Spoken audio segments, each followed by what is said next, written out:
Ça y est, c'était enfin cet avant-midi à l'hôtel Memling de Kinshasa que s'est ouvert la télé régionale sur le rôle de la propriété intellectuelle dans l'intégration de marchés en Afrique centrale et sur l'intérêt stratégique du protocole des ZLECAf relatif à la propriété intellectuelle. Le participant était venu de pays membres de la communauté économique des États d'Afrique centrale, CEAC en sigle. Prenant la parole en premier, Claver Pachi, directeur des cabinets de son Excellence, ministre de l'intégration régionale et la francophonie, Didier Mazenga Mukanzu, qui le représentait à ses assises, et représentant à la fois le ministre de l'Industrie, Julien Paluku Kaongia, tous deux empêchés. Il a fait savoir qu'ensemble, une orientation appropriée continuera d'être fournie au niveau des États membres de la CEAC, afin de soutenir les initiatives de l'Organisation de développement d'une stratégie globale des propriétés intellectuelles. Claver Pachi. Ensemble, nous contribuerons à fournir une orientation appropriée aux États membres afin de soutenir les initiatives de l'organisation dans le cadre du développement d'une stratégie globale des propriétés intellectuelles pour stimuler l'innovation et la croissance au sein de la CEAC. Notre mobilisation aujourd'hui est un devoir qui nous aide à saisir de l'assistance technique nous accordée par l'Union européenne à travers le projet Africa Intellectual Property Rights and Innovation Project, AFRIPI en sigle, pour mieux cerner l'importance de la propriété intellectuelle en tant qu'outil d'accès au marché, d'intégration régionale et de transfert technologique.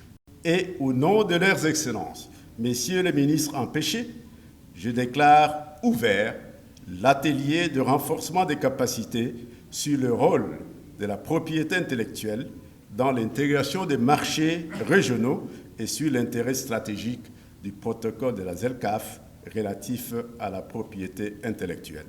À son tour, M. Kanimba François, commissaire au marché commun, affaires économiques, monétaires et financières de la CEAC, parle d'un cadre juridique mis en place pour accompagner ces projets.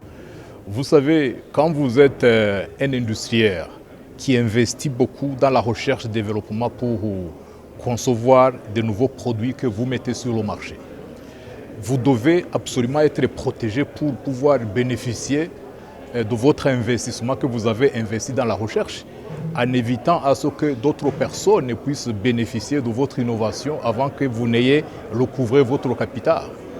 Ce que nous voulons, c'est que dans chaque pays africain, il puisse y avoir une stratégie nationale pour la protection des droits intellectuels et une politique avec la mise en place d'un cadre institutionnel de protection des droits de propriété intellectuelle pour ce qui les crée.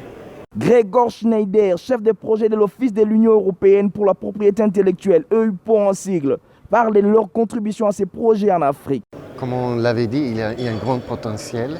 Il y a les artistes, il y a la création en Afrique, il y a le dynamisme des artistes, il y a une pharmacopée africaine qui n'est pas bien exploitée. Alors, ce qu'on doit faire, c'est développer, sensibiliser les acteurs, les États et les créateurs qu'ils ont la possibilité de mieux protéger leurs inventions, leur création par la propriété intellectuelle. Ça, c'est une chose qu'on veut faire, un côté. L'autre côté, c'est la coordination régionale. Et ça, c'est pour cela qu'on est ici. C'est très important parce que la propriété intellectuelle peut être aussi un obstacle dans un marché commun. Mais elle ne doit pas fonctionner comme un obstacle. Ici de signaler que les experts de la République démocratique du Congo et des différents États membres de la CEAC vont réfléchir 3 jours durant dans le sens des renforcements des capacités sur le rôle de la propriété intellectuelle dans l'intégration de marchés régionaux et sur l'intérêt stratégique de la ZLECAf relatif à la propriété intellectuelle.